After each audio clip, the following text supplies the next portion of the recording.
초등학교 1학년생이 그만 초등학교 6학년 교실에서 수업을 듣게 된다면 어떻겠습니까? 아마 수업을 따라가기가 무척 어려울 겁니다. 1학년과 6학년 사이에는 격차, 차이가 있기 때문입니다. 하지만 시간이 흘러 1학년이 6학년이 되면 그 문제는 자연히 어떻게 되죠? 해결됩니다. 하나님은 언제나 우리보다 앞서서 가시는 하나님이라고 말씀드렸습니다. 하나님과 우리 사이에도 그래서 무엇이 있습니까? 격차가 있습니다. 이 역시 때가 차면, 시간이 지나면, 우리 믿음이 성숙해지면 하나님의 뜻이 이해가 되든가요, 되지 않든가요? 이해가 돼요. 지금은 이해가 되지 않지만 먼 훗날에는 아하, 그래서 그랬구나. 같이 해보실래요? 아하, 그래서 그랬구나. 그래서 여러분 쉽게 속단하거나 판단하지 마십시오. 이해가 되더라도 이해가 되지 않더라도 이 믿음의 여정을 포기하지 않게 되시기를 축원합니다. 그런데 만약 하나님과 우리 사이에 격차가 사라진다면 어떨까요? 하나님의 말씀이 100% 이해되고 하나님께서 앞으로 내가 5분 뒤에 10분 뒤에 무슨 일을 만날 것인지 내가 무슨 선택을 해야지 올바른 선택인지를 그 정답을 만약에 가르쳐 주신다면 어떨까요? 행복할까요? 불행할까요? 여러분 그토록 알고 싶다는 기도하지 않으십니까? 하나님 왜 우리 가정에 이러한 문제를 주십니까? 알고 싶다는 기도 얼마나 많이 드렸지 않습니까? 그런데 막상 하나님께서 우리 인생의 문제에 대하여 답을 먼 훗날이 아니라 즉각 미리서 5분 일찍 말씀해 주시면 얼마나 좋을까요? 얼마나 좋을까요? 정말로 좋을까요? 과연 그러할까요? 예를 들어서 한번 설명해 보겠습니다. 연애하는 두 남녀가 완벽한 것만을 추구하면서 연애합니다. 특히 남자 형제가 완벽한 대답을 가지고 있어요. 왜냐하면 하나님과 소통이 너무 잘 돼서 커피를 마실 것인지 주스를 마실 것인지부터 시작해서 왼쪽으로 할 것인지 오른쪽으로 할 것인지 모든 하나님께서 말씀해 주시는 그 음성을 즉각 듣고서 행동한다고 생각해 보세요. 같이 교제하는 자매가 좋을까요? 불안할까요? 안심되지 않겠어요? 가장 확실한 대답을 가지고 있는 그 형제랑 데이트하는 거 즐겁지 않을까요? 왜 대답을 안 하십니까? 네, 정답만 맞추시려고 애를 쓰지 마세요. 흘러가는 대로. 그래요. 우리가 다 알고 있듯이 대답을 알고 있는 사람과 만나면 데이트가 쉽지 않습니다. 잘 모르는 사람과 데이트할 때 신기한 것도 많고 실수하고 잘못된 길을 걸어가는 가운데 뭐가 생기죠? 그때 스토리가 생겨요. 에피소드가 생긴다는 말씀입니다. 부부관계도 직장생활도 친구 사이도 마찬가지입니다. 완벽한 대답을 알고 있으면 잠깐 동안은 편할 수 있을지 모르지만 그 답 때문에 대화하기가 어려워요. 그 답을 이해하지 못하는 친구를 붙잡고 설명하려면 얼마나 답답하겠어요. 내가 알고 있는 뜻이 하나님의 뜻인데 나랑 대화하는 내 아내가 내 남편이 그 뜻을 이해하지 못해요. 왜냐하면 하나님과 소통이 안 된 사람이니까. 그럴 때 여러분 오히려 기쁠까요? 속에서 화가 올라올까요? 레너드 코인이라는 가수가 빈틈이 있어야 빛이 들어오는 법이라는 그런 시 같은 노래를 불렀어요. 울림이 오래 남는 종을 울려라. 완벽해야 한다는 생각을 버려라. 빈틈이 있다. 세상 만물에는 빈틈이 있다. 그래야 빛이 들어올 수 있는 법이니. 어떻게 해야 빛이 들어온다고요? 완벽하면 빛이 못 들어와요. 빈틈이 있을 때 그 빈틈 사이로 빛이 들어옵니다. 예수님은 참빛, 참된 빛으로 오셨습니다. 빛으로 오신 우리 예수님은 어떤 사람을 찾으실까요? 빛으로 오신 예수님은 완벽한 사람이 아니라 빈틈이 있는 사람을 찾으십니다. 모든 빛은 창문을 통해서 들어옵니다. 그리고 모든 빛은 빈틈을 통해서 찾아오기 때문입니다. 첫 번째 말씀입니다. 모든 빛은 빈틈이 있는 곳을 찾아간다는 것입니다. 같이 해보시겠습니다. 모든 빛은 빈틈이 있는 곳을 찾아간다. 강이 높은 데서 낮은 곳으로 흐르는 것처럼 빛은 창문을 통해서 들어갑니다. 그리고 틈이 있는 곳을 통해서 빛이 들어갑니다. 어떤 사람이 신앙생활을 잘할까요? 어떤 사람이 하나님의 은혜를 잘 경험할까요? 완벽함을 추구하는 사람이 아니라 빈틈이 있다는 걸 인정할 줄 아는 사람이에요. 자기 안에 빈틈이 있다는 것을 발견할 줄 아는 사람, 상대방의 빈틈을 통해서 하나님이 들어가신다는 사실을 이해할 줄 아는 사람이 인간관계의 폭이 넓어집니다. 그리고 하나님에 대한 이해와 믿음도 깊어지게 될 것입니다. 하나님은 완벽함을 추구하는 사람이 아니라 빈틈이 있는 사람, 빈틈을 허용할 줄 아는 사람을 찾으십니다. 그런 사람이 하나님의 귀한 일꾼으로 부름받게 됩니다. 스데반 순교 이후에 예루살렘 교회에 강력한 핍박이 찾아왔습니다. 그로 인해 많은 성도들이 흩어졌다고 합니다. 하지만 예루살렘 교회의 이 핍박과 흩어짐 사건은 오히려 복음이 예루살렘을 벗어나 유대를 벗어나 어디까지 흩어지게 되는 계기가 되었습니까? 바로 사마리아입니다. 사도행전 1장 8절에 이미 오직 성령이 너희에게 임하시면 너희가 권능을 받고 예루살렘과 온 유대와 사마리아와 땅 끝까지 이르러 내 증인이 될 것이라고 말씀하셨는데 이 사도행전 1장 8절이 언제 드디어 응답됩니까? 사도행전 8장에 들어와서입니다. 상당히 긴 텀이 있었던 것입니다. 머리로 아는 것과 몸으로 실천하는 것 사이에 괴리가 있습니다. 그래서 예루살렘 교회가 안정만을 추구하고 있는 자리를 고수하려고 했을 때 교회에 뭐가 찾아왔어요? 핍박이 찾아왔어요. 1차적 첫 번째 핍박의 의미는 그냥 고난이에요. 힘든 일이에요. 하지만 이 고난의 두 번째 의미는 무엇입니까? 하나님의 숨겨놓으신 두 번째 뜻이 있다는 거예요. 이스라엘 백성들 중에 그리스도를 통해 하나님의 백성이 된 사람들 중에 핍박을 통해 예루살렘을 벗어나 흩어지게 된 그 계기를 통해서 빌립보 같은 사람은 사마리아로 들어가서 복음을 증거했어요. 그리고 빌립을 통해서 사마리아 지역에 복음이 흥황했어요. 그 소식을 듣고 예루살렘 교회에서 두 명의 사도를 파송하죠. 누구와 누굽니까? 베드로와 요한 사도를 파송했어요. 너희들이 세례를 받았지만 성령을 받지 못했구나. 베드로 사도가 함께 기도했을 때 사마리아 많은 그리스도인들 가운데 성령이 임했어요. 그 모습을 보고 빌립이라는 사람이 돈으로 성령을 살 수 있으면 좋겠다고 했다가 아주 크게 혼나죠.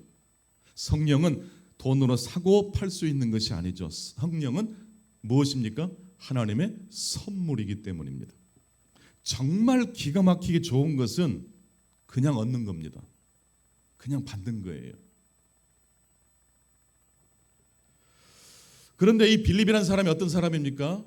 히브리파 그리스도인이 아니라 헬라파 그리스도인 중에 한 명이었어요. 즉 중심에 있는 사람이 아니고 주변부에 있는 사람이 바로 누구였어요? 빌립이었어요. 하나님은 어떤 사람을 통해서 사마리아에 복음이 들어가게 하셨습니까? 결핍 있는 사람이에요. 빈틈 있는 사람이에요. 그리고 오늘 본문을 보면 그 사도의 방문을 통해서 이 사마리아 성에 성령이 임한 다음에 폭발적 부흥이 있는 그런 가운데 하나님께서 이 빌립을 따로 부르십니다. 부흥의 현장에서 부르셔서 빌립으로 하여금 광야로 가도록 하나님께서 명령하셨습니다. 여러분, 사마리아라는 도시가 지금 막 말씀과 능력으로 부흥하고 있는 상태인데 하나님이 왜 빌립을 불러내셨을까요? 이게 이해되십니까? 여러분, 항상 하나님의 일하심이 이해가 됩니까? 되지 않습니까? 이해가 되지 않습니다. 아브라함도 생각해 보세요.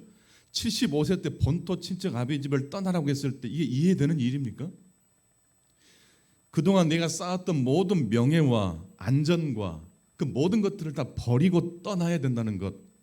결국 우리는 성경을 1시간 내에 창세기를 다 읽을 수 있으니까 그 뒤에 스토리를 다 알고 있지만 아브라함 입장의 성경을 읽어보세요. 이거 기가 막힐 노릇입니다. 그런데 왜 아브라함은 하나님 말씀에 순종했을까요? 그에게는 자녀가 없었어요. 결핍이 있었어요.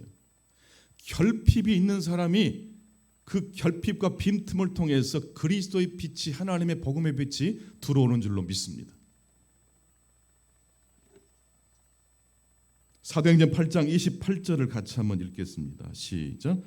주의 사자가 빌립에게 말하 이르되 일어나서 남쪽으로 향하며 예루살렘에 가서 예루살렘에서 가사로 내려가는 길까지 가라 하니 그 길은 광야라라고 말씀하고 있습니다.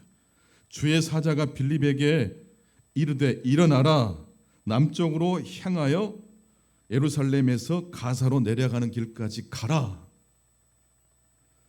지금 한창 부흥의 시기인데 빌립더러 거기에서 나오라. 이게 쉬운 선택일 수가 없습니다. 하나님의 말씀이 이해되지 않습니다. 하지만 빌립은 어떻게 했습니까?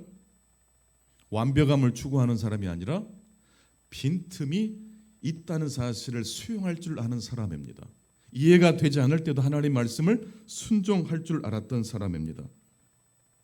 그런데 여러분, 하나님께서 이 빌립에게 가사, 요즘으로 말하면 가자지구입니다. 가자지구. 이 가사로 내려가라고 했을 때 이 가사로 내려가려면 사마리아에서 일단 예루살렘을 통과해서 예루살렘에서부터 적어도 100km 정도 더 내려가야지 도달할 수 있는 곳이 가자지구입니다. 근데 여기서 예루살렘을 통과한다는 것은 무엇을 의미하죠? 예루살렘을 예수 믿는 사람들이 있을 곳이 못 됩니다. 핍박이 있는 곳입니다. 그런데 하나님은 빌립에게 일 잘하고 있는 사마리아의 복음을 잘 증거해서 능력과 은혜를 경험한 빌립에게 나와라. 광야로 가라. 그 광야로 가려면 어디를 반드시 통과해야 된다고요? 예루살렘. 잘못하면 목숨을 잃을 수도 있어요. 그 위험한 도시를 통과해서 좀 더 100km 정도 더 내려가면 도착하는 곳이 가자지구예요. 가사예요. 빌립은 어떻게 했습니까? 사도행전 8장 27절입니다. 사도행전 8장 27절 시작. 일어나 가서 보니 에디오피아 사람 곧 에디오피아 여왕 간다게의 모든 국고를 맡은 관리인 네시가 예배하러 예루살렘에 왔다가 돌아가는데 수레를 타고 선지자 이사야 글을 읽더라. 이 말씀 속에 세 개의 동사가 등장합니다. 일어나, 가서, 보다. 주의 천사를 통해서 가사로 내려가라. 부흥의 현장을 떠나라. 성공의 현장을 떠나라. 익숙한 자리를 떠나라. 라는 말씀을 듣고 빌립이 어떻게 했어요? 일어났고 갔고 보았어요. 일어나 가서 보다. 이 세 개의 동사가 빌립이 어떻게 행동하고 있는지를 묘사하고 있어요. 근데 이 보다라는 동사는 놀라다라는 뜻을 가지고 있대요. 일어나 가서 보았는데 놀랬다는 거예요. 광야가 어떤 곳입니까? 사람이 사는 곳 아니잖아요. 주의 사자의 말씀을 따라 갔더니 사람을 만났어요. 어떤 사람을 만났어요? 결핍을 느끼고 있는 사람을 만났어요. 틈이 벌어진 사람을 만났어요. 목마른 사람을 만났어요. 에디오피아의 국고를 책임지고 있는 고위 관리를 만났어요. 재무부 장관 역할을 하는 사람을 만났어요. 근데 이 사람은 예루살렘에서 예배를 드리고 다시 에디오피아로 가던 중이었어요. 이런 사람을 만날 것을 빌립이 알았을까요? 몰라요. 우리 청년들 특별히 이 사회생활 할 때 나에게 이익이 되는 일만 하지 마시고 계산만 정확하게 하지 마시고 가끔씩 손해를 감수하고서라도 이해가 되지 않는 일을 만났을 때 마치 하나님께서 나에게 말씀하시는 그 명령처럼 듣고 한번 해보실래요? 그래서 손해보면 저한테 오세요. 제가 커피 한 잔 사드릴 테니까. 그래서 손해를 보더라도 그 여정을 통해서 여러분들은 돈과 바꿀 수 없는 은혜와 감동을 얻을 수 있어요. 나에게 유익이 되는 사람인가 나에게 불행을 줄 사람인가 나를 위에서 찾아온 사람인가 나에게 뭔가를 빼앗기 위해서 온 사람인가 그 계산하면요 인생이 복잡해지고 답답해져요. 행복이 사라져요. 난 여러분들이 하나님이 찾아오실 수 있는 정도로 빈틈 있는 사람 되시기를 축원합니다. 완벽함을 추구하지 마시고 빈틈이 있다는 사실을 인정하실 때 하나님의 성령이 여러분에게 녹화하실 거예요.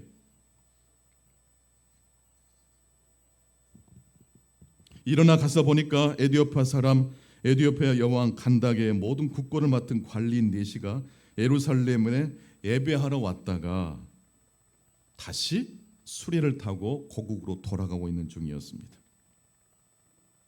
예배를 하러 왔다는 것은 뭔가 목마름 있는 사람이에요. 네시의 신앙심은 대단히 특이했고 특별했어요. 그는 그냥 수레에서 앉아 있는 사람이 아니고 성경을 읽고 있었어요. 이사야 말씀을, 이사야 53장 7절부터 그 이하의 말씀을 읽고 있었어요. 어떻게 읽었을까요? 소리 내서 읽고 있었어요. 그 소리를 누가 들었어요? 빌립이 들었어요. 그리고 빌립이 대뜸 물어봐요. 당신이 지금 읽고 있는 이 말씀을 다 이해하십니까? 가이드가 없는데 내가 어떻게 이해할 수 있겠습니까? 이 말씀이 무슨 의미인지 나에게 풀어주시오. 그러면서 네시가 자기 옆에 있는 자리를 한 번도 본 적 없었던, 지금까지 한 번도 일명식도 없었던 광야에서 갑자기 만난 빌립에게 자기 옆을 내어줍니다. 두 사람 다 공통점이 있죠. 두 사람 다 무엇이 있는 사람이에요? 빈틈 있는 사람이에요. 진짜 아픈 사람은요, 아픈 사람이 잘 보입니다. 은혜 받은 사람은요, 은혜 받고 있는 사람, 은혜 받을 수 있는 사람이 잘 보여요. 빈틈이 있는 두 사람이 만나서 이제 나란히 수레를 같이 타고 있어요. 완벽함을 추구하면 잘 되던 관계도 깨져요. 잘 진행되던 연애도 위험해질 수 있어요. 그러나 서로의 결핍과 아쉬움과 틈을 이해할 줄 안다면 그 관계는 계속 깊어지고 심화되고 설렘이 식지 않을 거예요. 두 번째, 하나님께서 이 아침 우리에게 주신 메시지입니다. 모든 빛은 빈틈을 통해서 들어온다는 것입니다. 같이 한번 해보시겠습니다. 모든 빛은 빈틈을 통해서 들어온다.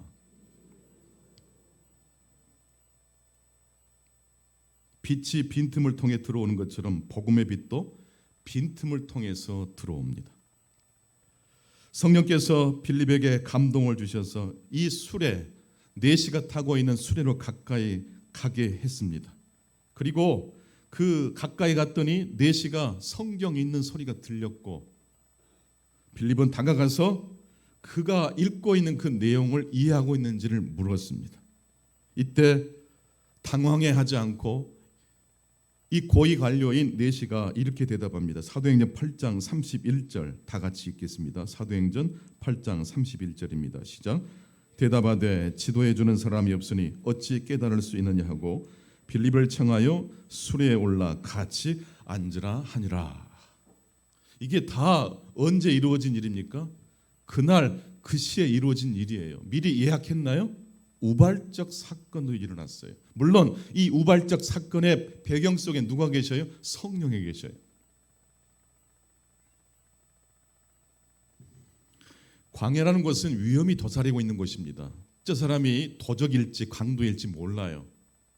그럼에도 불구하고 네시는 자기 가장 가까운 곁에 빌립에게 내어주고 있습니다. 신뢰하지 못한다면 도무지 그렇게 할 수 없는 행동을 하고 있습니다. 정리해보자면 빌립과 네시를 만나게 해준 그 모든 것을 살펴보면 그것이 바로 빈틈이고 결핍이었다는 것을 알 수 있습니다. 그러면 네시의 구체적인 결핍과 목마름은 무엇이었을까요? 오늘 본문에 기록되어 있어요. 에디오피아의 그 모든 재산을 관리하는 재무부 장관, 고위급 관료였지만 그의 또 다른 신분은 무엇이었습니까? 네시였어요. 성적 불구자예요. 작용이 있으면 항상 반작용이 있지 않습니까? 기쁜 소식이 있으면 슬픈 소식도 들어와요. 좋은 일이 있으면 굳은 일도 찾아와요. 그래서 유명한 과학자 스티븐 호킹은 온 우주의 양 에너지와 에너지를 결국 합쳐보면 결과는 어떻게 됩니까?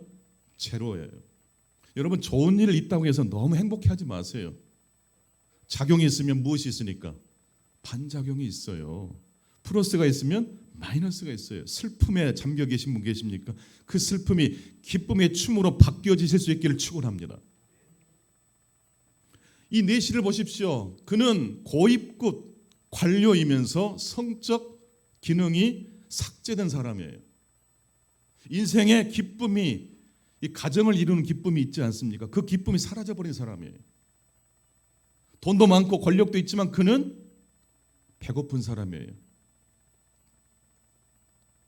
틈이 벌어진 사람이에요. 고급 전문 용어로 이런 상황에 처해 있는 사람을 가지고 지위불일치라는 말을 하기도 합니다. 여러분, 높이 어떤 위치에 올라가면 행복도 같이 올라갈 것 같지만 정말 그럴까요? 눈치 볼 일도 정말 많아요. 집이 평수가 넓어질수록 행복의 평수도 넓어지는 건 아니에요. 인생이 그렇게 쉽지 않아요. 하나가 있으면 또 다른 이면이 있는 것이에요. 구례군 토지면에 가면 곡전제라는 아주 기가 막힌 그 옛 가옥이 있습니다. 조선 후기에 지어진 한옥인데요. 엄청나게 좋은 명당터에 지어진 집이라고 합니다. 많은 분들이 이렇게 관광객들이 찾아가시기도 하고 관람하기도 하는데 그 집 안에 이런 연못도 있어요. 자세히 보면 이게 일본식 정원이라는 걸 알 수 있습니다. 그리고 좀 더 자세히 보면 다른 대골집과 좀 다른 점이 있어요. 그림을 보면서 한번 생각해 보시겠습니까? 무엇이 좀 달라 보입니까? 담이 유독 높아요. 제 키보다 훨씬 높아요. 3m, 4m, 5m 정도 되는 높이에요. 입구부터 우리를 맞이하는 것은 큰 대문이면서 그 대문 옆에 나란히 있는 무엇이었어요? 높은 담이에요. 왜 이렇게 담이 높을까? 같이 갔던 목사님이 설명을 기가 막히게 해주시더라고요.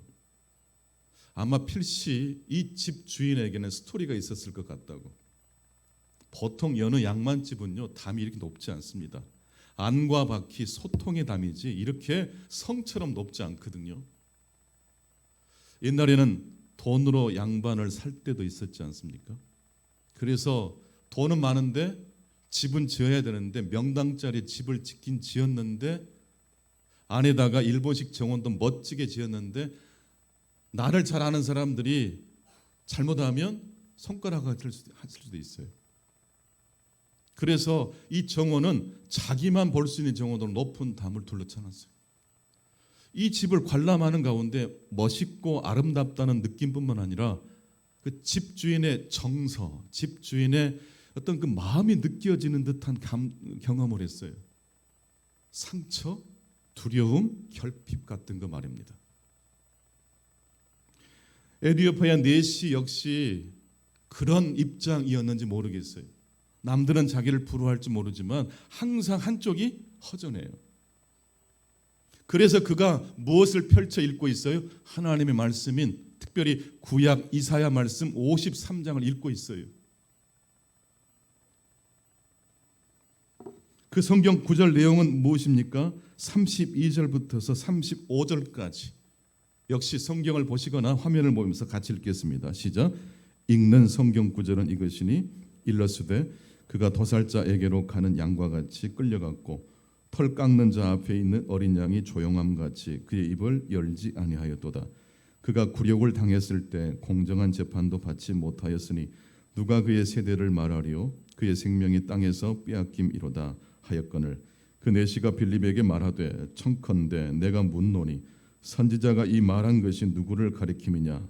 자기를 가리킴이냐? 타인을 가리킴이냐? 빌립이 입을 열어 이 글에서 시작하여 예수를 가르쳐 복음을 전하니. 우리는 다 알지 않습니까? 이사야 53장. 그가 질고를 지고 채찍을 맞는 게 누구를 위함입니까? 우리를 위함이지 않습니까? 그 대속의 채찍이었다는 사실을 알 수 있습니다. 또 한 가지, 이 이사야 53장은 단순히 우리를 위해서 대속의 죽음을 겪으신 그리스도에 대한 이야기일 뿐만 아니라 공정한 재판을 받지 못하고 죽어간 이 메시아는 우리를 대신해서 속죄의 희생양이 되신 것뿐만 아니라 동시에 역사 속에서 억울하게 죽어간 사람들의 죽음과 연대하는 죽음이라고 빌립이 해석해내고 있습니다.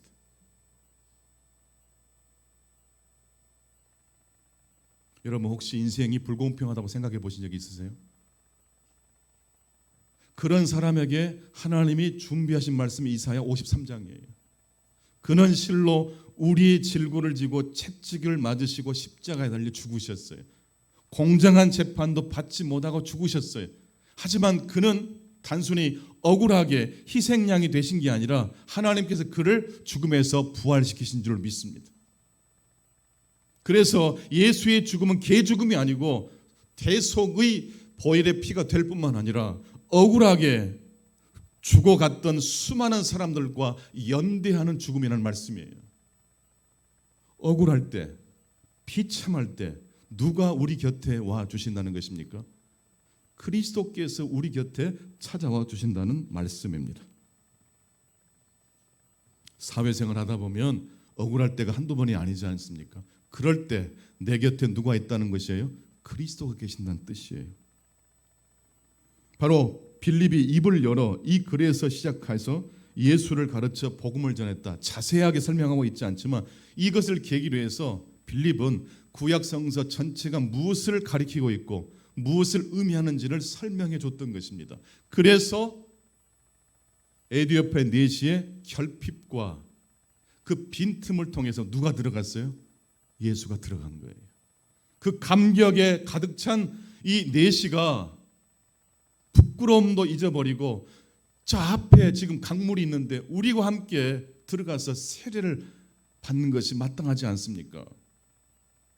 신앙 고백을 하고 있는 거예요. 그렇게 해서 에디오피아 내시가 결핍을 통해서 찾아오신 하나님을 만나게 된 줄로 믿습니다. 그런데 세 번째 이제 마지막 메시지를 보면 두 사람이 물에서 올라올 때 세례 예식을 다 마친 다음에 벌어진 일이 참 특이합니다.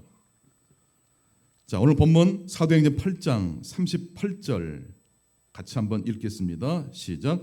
이에 명하여 수리를 멈추고 빌립과 내시가 둘 다 물에 내려가 빌립이 세례를 베풀고, 여기까지는 괜찮죠. 39절 둘이 물에서 올라올 때 주의 영이 빌립을 이끌어간지라. 두 사람이 물 위에 올라왔어요. 이제 세례식을 마쳤어요. 근데 갑자기 누가 또 개입하셨어요? 주의 영이, 주의 사자가 갑자기 누구를 데려가요? 빌립을 이끌어 가셔요.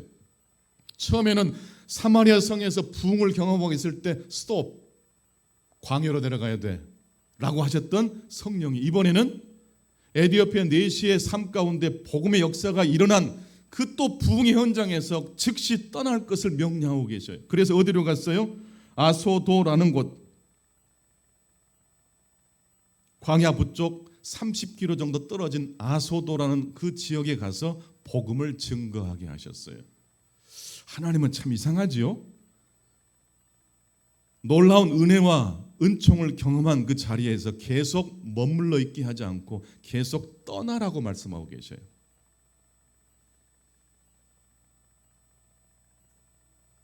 세 번째 메시지입니다. 모든 빛은 빈틈을 통해 들어오고 모든 빛은 빈틈을 남겨두고 사라진다는 것입니다. 역시 같이 해보시겠습니다. 모든 빛은 빈틈을 통해 들어오고 빈틈을 남겨두고 사라진다.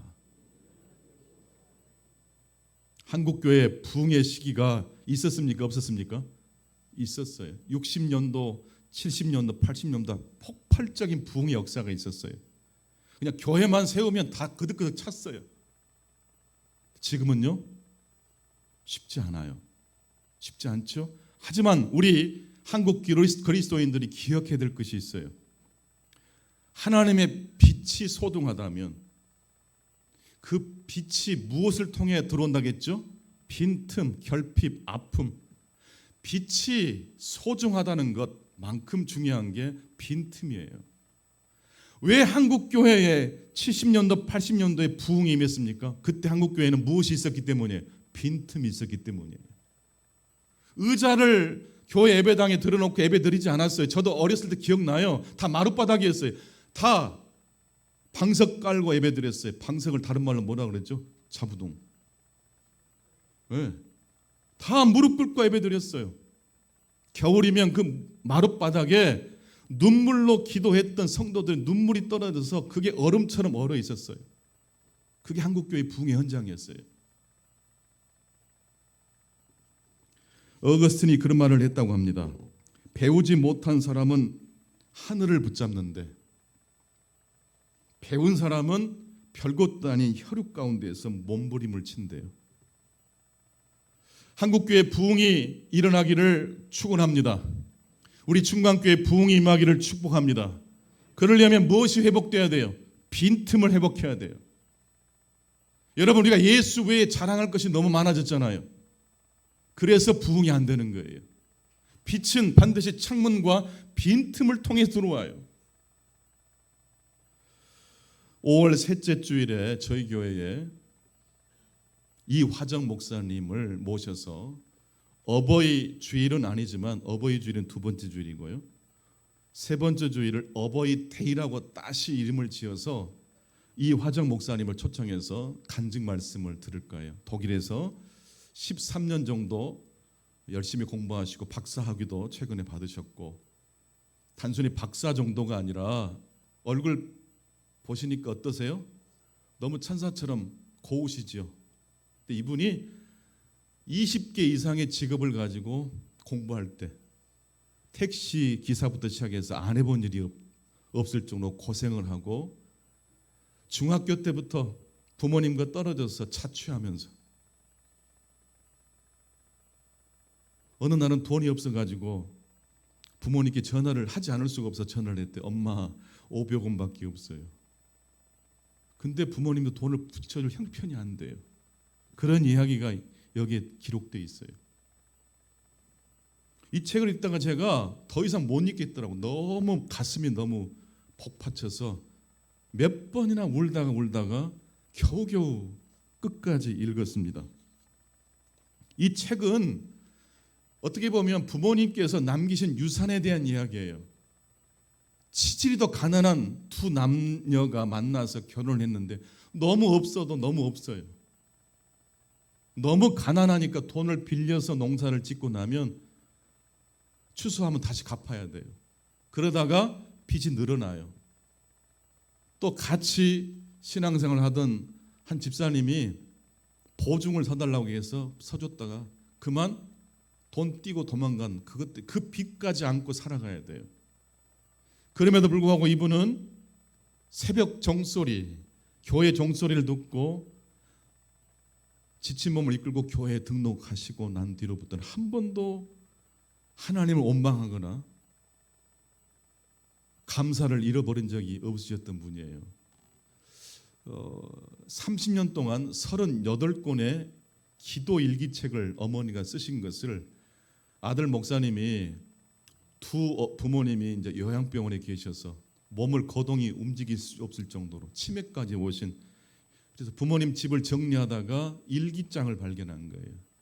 38권 30년 동안 매일 밤 짧게 기도를 올려드렸던 그 기도문, 초등학교도 못 나오신 어머니가,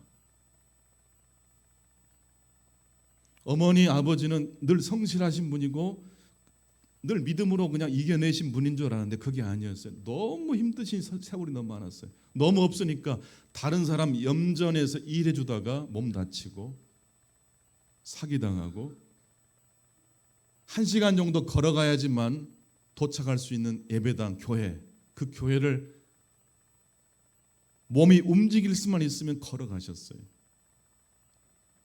마을은 자기 외에는, 자기 가족 외에는 예수 믿는 사람이 없기 때문에 섬이 또 얼마나 우상숭배가 많습니까? 핍박하고 주일날 일하러 나가야지 교회 간다고 언제 빚 갚겠냐고 근데 이상하게 그렇게 핍박을 들으면 들을수록 힘이 나요.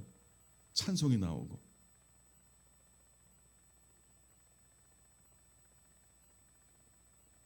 내용을 보니까 어머니 아버지가 드렸던, 하나님 저희가 너무 돈이 없어요. 내 남편은 너무 힘없는 아내를 만나서 이 고생을 합니다. 하나님 우리 남편 도와주세요. 이런 기도가 너무 많아요. 근데 끝까지 하나님이 물질의 복을 주진 않으셨어요. 대신 아들을 위해서 또 전도를 위해서 기도한 모든 기도는 다 이루어졌어요. 한 명도 예수 믿는 사람이 없던 그 섬 마을에 70여 가구 그 가구가 다 예수 믿게 됐어요. 그래도 장로 선거에는 떨어지셨더라고요. 자기보다 늦게 믿으신 분이 얼마나 마음이 아프셨겠어요. 그러니까 여기 나와요. 내 남편이 너무 못 배워서 가진 게 없어서. 하지만 이걸 가지고 불평한 적이 한 번도 없어요. 하나님께만 기도해요. 단 한 번도 성도들 붙잡고 불평한 적이 없어요. 그냥 기도문에 기록만 했어요.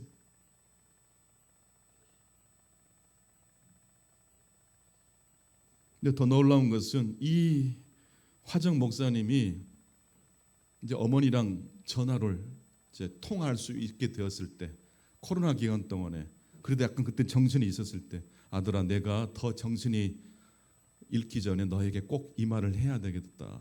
너는 내가 낳은 아들이 아니고 주워온 아들이다. 다리 밑에서 주워왔대요. 날 낳아준 어머니는 나를 버렸는데 나를 키워준 진짜 부모님은 조건 없이 관계없이 하나님의 사랑이 무엇인지를 경험해 줬다는 거예요. 근데 그걸 뒤늦게 안 다음에 이 목사님이 제정신이 없겠어요? 그래서 이 일기가 책으로 묶어져 나온 거예요. 지금 두 분은 다 코에다가 줄 연결해서 음식 들어가도록 그래 누워 계셔요. 치매가 가득 와서. 여러분 한국교회가 유명한 목사님들의 부흥 설교 물론 그런 것도 힘이 됐겠지만요. 이렇게 이름도 없이 빛도 없이 믿음의 자리를 지킨 성도들이 있기 때문에 부흥한 줄로 믿습니다. 우리 역시 자녀들에게 기도 편지 써야 될 것 같아요. 우리가 뭘 남겨줘야 될 것 같아요. 힘들고 어려웠을 때 어떻게 하나님 앞에 몸부림쳤는지 좀 흔적을 남겨놓으세요. 앞으로 우리 교회가 그거 해야 됩니다. 어르신들 이제 다 천국을 향해서 걸어가고 계시는데 너무 아깝잖아요. 여러분들 지나온 삶을 버텨내신 이야기, 힘들었지만 넘어졌지만 다시 일어선 이야기, 자녀들에게 그걸 남겨주셔야 돼요. 한국교회에 남겨주셔야 돼요. 놀라운 기적과 같은 이야기가 아니라 직장에서 힘들었지만 버텼던 이야기, 수많은 모욕을 당했지만 그래도 이겨낸 이야기, 힘들었지만 지금까지 꼿꼿이 믿음을 지킨 이야기, 그런 이야기 남겨주셔야 돼요.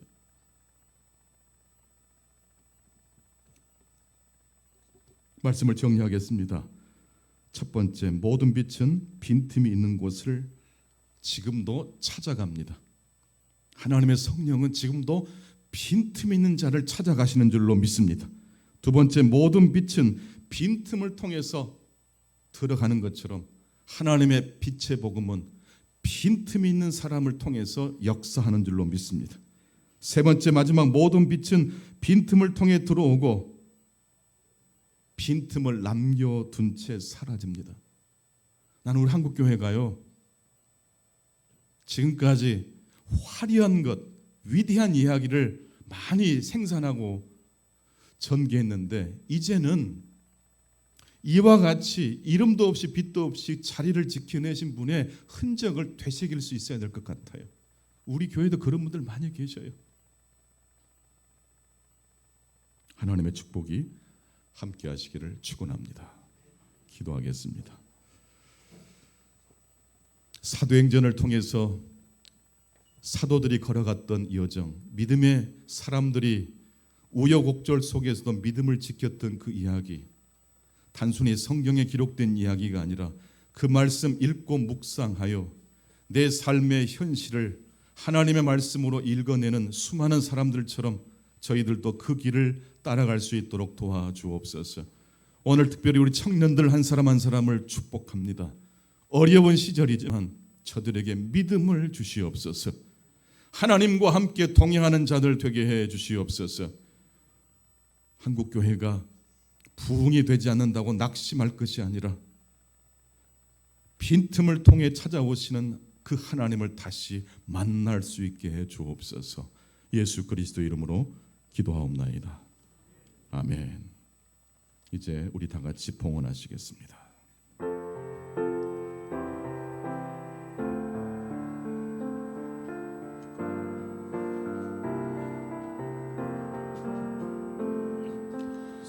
사랑의 나무 있는 곳에 하나님께서 계시도다. 사랑의 나무 있는 곳에 하나님께서 계시도다. 사랑의 나무 있는 곳에 하나님께서 계시도다. 우리 모두 가슴에 두 손을 모으시겠습니다. 하나님이 우리를 찾아와 주셨다면 분명히 그것은 우리의 연약함, 빈틈을 통해서 찾아오신 줄로 믿습니다.